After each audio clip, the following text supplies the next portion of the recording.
Ջերմուկից հետո բջնին է անհետանում ռուսական վաճառասեղաններից։ Չեսնի Զնակ համակարգը արգելել է 70,000 շիշ բջնիի իրացումը։ Ըստ ռուսների որակի չափանիշներն են խախտվել, ինչը կարող է վտանգել քաղաքացիների կյանքն ու առողջությունը։ Հայաստան խմբակցության падգամավոր Գեղամ Մանուկյանի խոսքով նոր սահմանափակումները հնարավոր է Մոսկվայի պատասխանն են Փաշինյանի պնդմանը, թե ԵԱՏՄ-ն կաթվածահար է։ 8 տարի դիվանագիտական հարաբերություններում, մեր անվտանգային հարցերում մեր երկրի հերն անիծում էր նիկոլական մաչոյությունը, երբ որ սեփական ժողովրդին կերակրում տեսեք դու խավիկ տղա էր Նիկոլը Պուտինին չբարևեց, սա չարեց ու ամեն անգամ նոր վնաս։ Ինչու են ռուսական շուկայից հայկական նոր ապրանքներ դուրս մղվում, երբ դեռ 1 ամիս առաջ Ռուսաստանի վարչապետ Միշուստինի հետ հանդիպումից հետո Փաշինյանն ակնարկել էր, թե խնդիրները լուծելու պայմանավորվածություն է ձեռք բերել։ Երեխաները չէ՞ որ սովորություն սուտ խոսելու դեպքում մատախաչ են անում, դրանով իրենց արդարացնում են։ Ընտրություններից առաջ Նիկոլ Փաշինյանը հայտարարում էր, որ հունիսին գնում եմ Մոսկվա, եկանք հասանք օգոստոս Մոսկվան մոռացանք։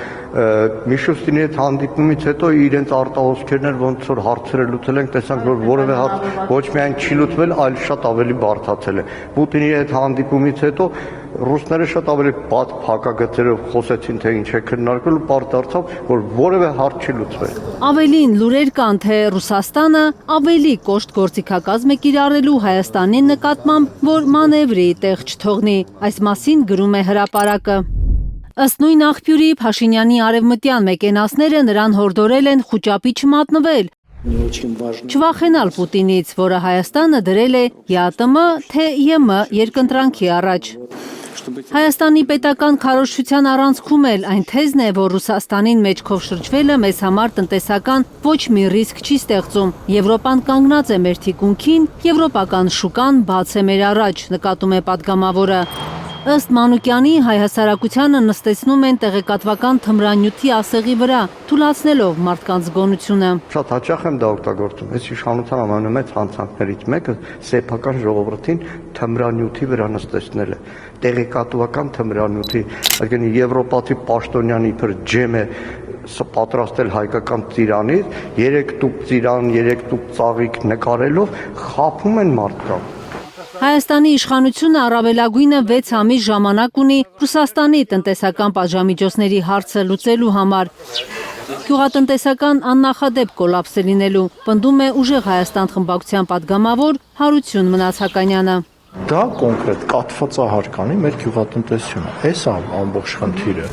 Падգամավորը բացատրում է ամանորի շեմին, երբ ջերմոցատերերը չկարողանան իրենց բերքը իրացնել, ստիպված են լինելու այլևս չզբաղվել այդ գործով։ Երբ որ այդ ջերմատնային տնտեսությունները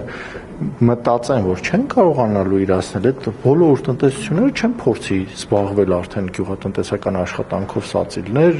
աճեցնել, բերք ստանալ եւ այլն, որպեսզի ամբողջովին չձախողվեն։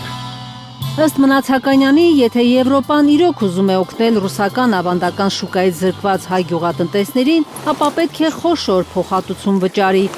Հայկական գյուղմթերքի տարեկան շրջանառությունը հասնում է 1 միլիարդ 200 միլիոն դոլարի։ Թող 1 միլիարդ 200 միլիոն դոլար փոխհատուցում տան, որպեսզի այդ արտահանվող բեռի քանակը ինչքան արտահանում է Հայաստանից, գոնե մի տարի մենք այսպես ձգենք, տեսնենք ինչ է լինի։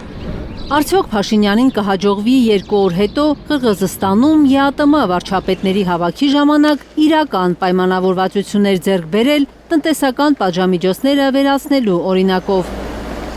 Ընդդիմությունը լավատես չէ, հաշվի առնելով Ռուսաստանի հետ Հայաստանի իշխանության քաղաքական հակամարտության վերջին սրացումները։ Այս հարց չլուծվելով շատ ավելի հեռու է գնում հակամարտությունը, որը բնականաբար ազդում է առաջին հերթին իմ համար կարևորը հայ քաղաքացու, հայ մարդու, հայ գյուղացու, հայ տնտեսվարողի եւ Հայաստանի ընդհանուր տնտեսական անվտանգության վրա։ Կարնե Մանգասարյան, Նորաշարբաթյան եւ Հարություն Մաթեւոսյան, Հայլուր։